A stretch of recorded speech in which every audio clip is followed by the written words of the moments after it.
नमस्ते सम्पूर्ण दिदीबहिनीहरूमा म मनुषा राई धरान 15 मा बस्छु। धेरै वर्ष पहिलेदेखि मैले चाहिँ यो विभिन्न किसिमको सिलाइ बुनाइहरू चाहिँ रहर गरेर चाहिँ मैले बुन्दै आइरहेको छु र यसपालि मैले यो युट्युब च्यानल बनाइरहेको छु। यो डिजाइनको पल्स ब्याग हो। यहाँ भिरेर चाहिँ हिँड्ने, यहाँभित्र एउटा पकेट पनि छ, मोबाइल राख्ने एउटा छ, अर्को फाल्टै छ। जस दुई पत्र छ त्यहाँभित्र। यो अर्कै डिजाइनको छ। फेरि यो अर्कै बुटाको छ। यो भयो फेरि अर्कै बुटाको छ र यो पनि छ, अर्कै डिजाइनको छ र धेरै मैले बुनेको छु, तर सबै चाहिँ म अब देखाउन आज सक्दिनँ, भ्याउँदिनँ। र एउटा चाहिँ यो भिरेर यस्तो हिँड्ने हो, यसरी हिँड्ने।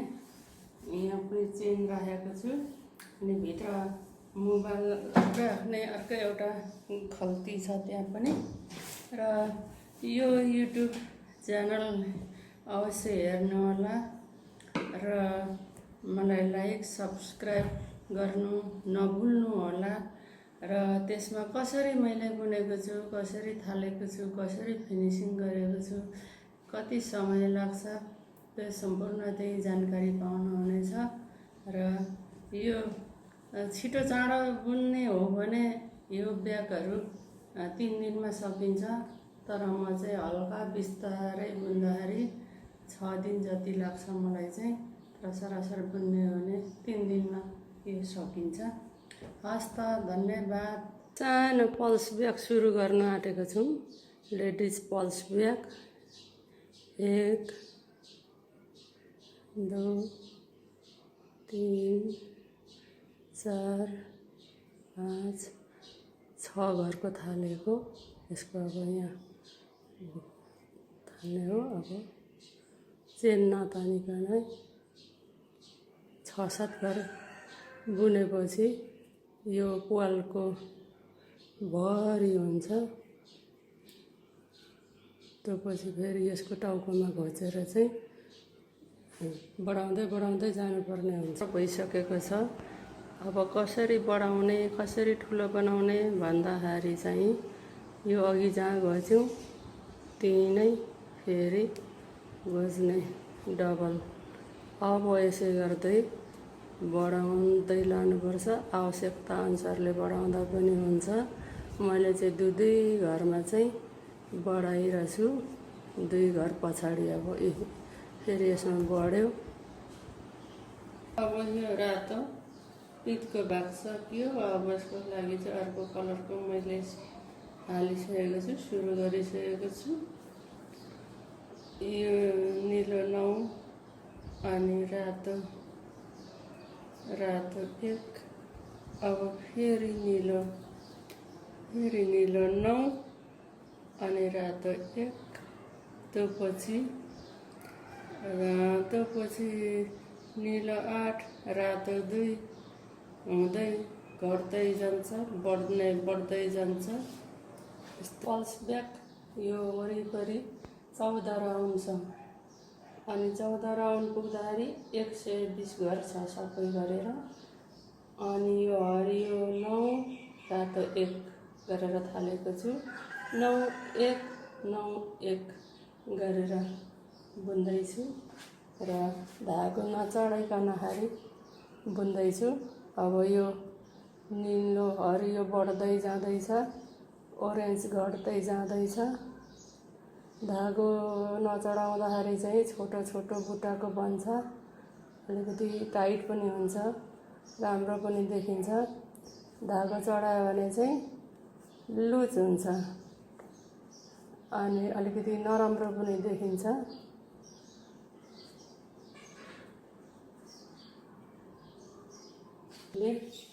यो पुजिन्डो ह्यान्डलको लागि 85 घरको थालेको छु। अब यो चाहिँ 2 घर रातो 1 घर हरियो भएर बुट्टा बनाउँदैछु। अब यसलाई वरिपरि घुमाएर बुन्नुपर्छ। 2-1 को ठिक हुन्छ। यो हाम्रो ह्यान्डल तयारी भइसकेको छ। यस्तो चेप्टो छ। यसलाई अब चाहिँ यस्तो निचोरेर अनि डल्लो बनाउनुपर्छ, गोलो बनाउनुपर्छ। यसरी सियोले चाहिँ सिलाएर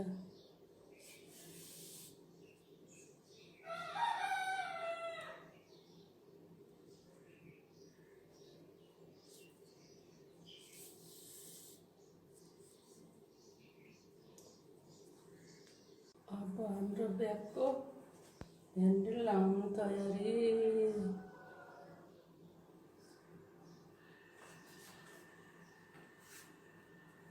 यसरी लगाउने हो। ठ्याक्कै यहाँनिर मिलाएर चाहिँ अब सिलाउनु पर्यो।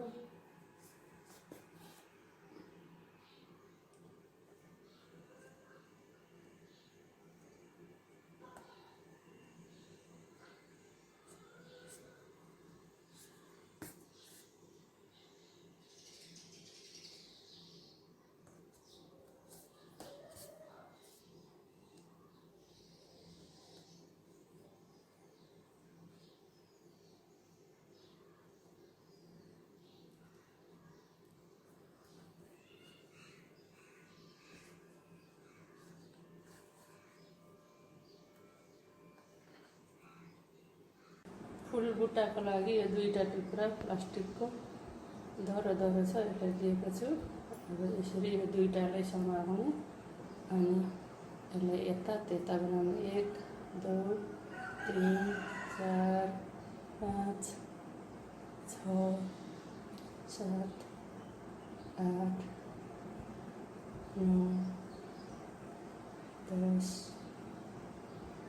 11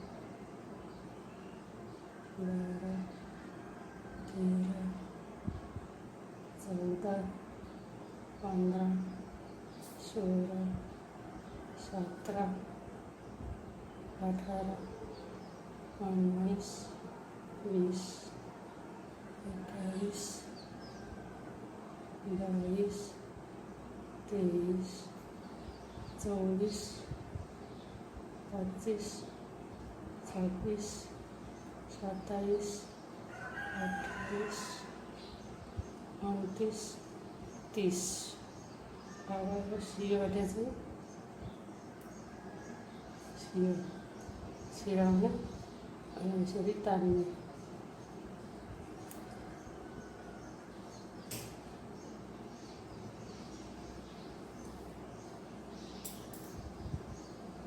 अब फेरि यहाँबाट सिराउने।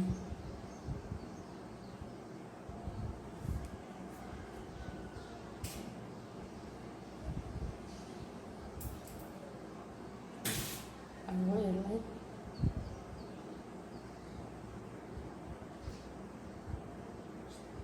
बान्ने।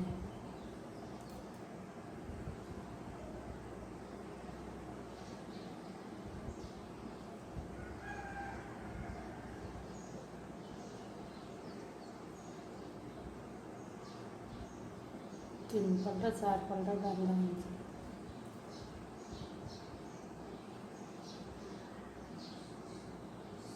अब हामीले यो फुललाई चाहिँ जोड्न आँटेको छौँ। सियोले जोड्दै लाने।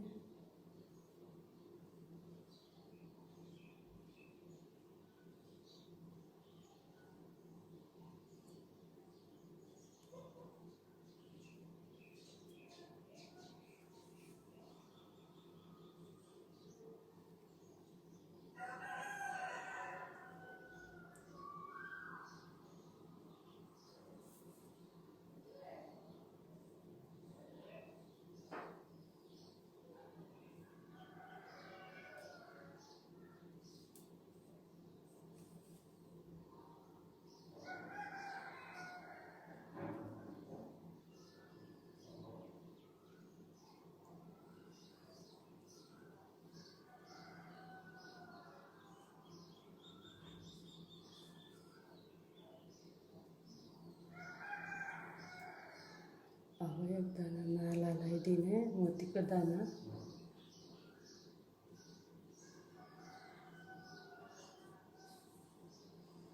अहिले यो ब्यागको भित्री बनाएको छु। लकडाउनले गर्दा कपडा पाएन, अथवा भित्र सेतै भए पनि अर्को कलर भए पनि हालेको छु। र यो चाहिँ मोबाइल हाल्ने खल्ती हो। अब यसलाई म बन्द गर्छु।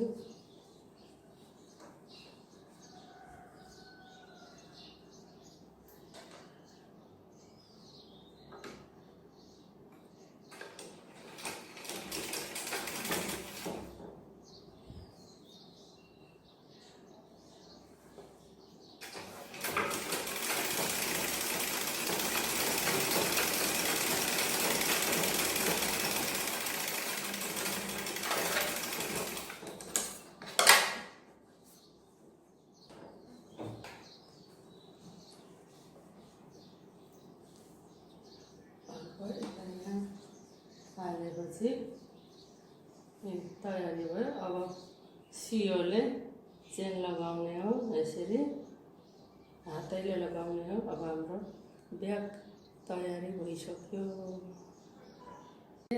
आज ब्याग सकिसकेको छु र भित्री पनि लगाइसकेको छु। यो चाहिँ मोबाइललाई राख्ने ठाउँ हो। एउटा गोजी छ भित्र, अरू चाहिँ छैन।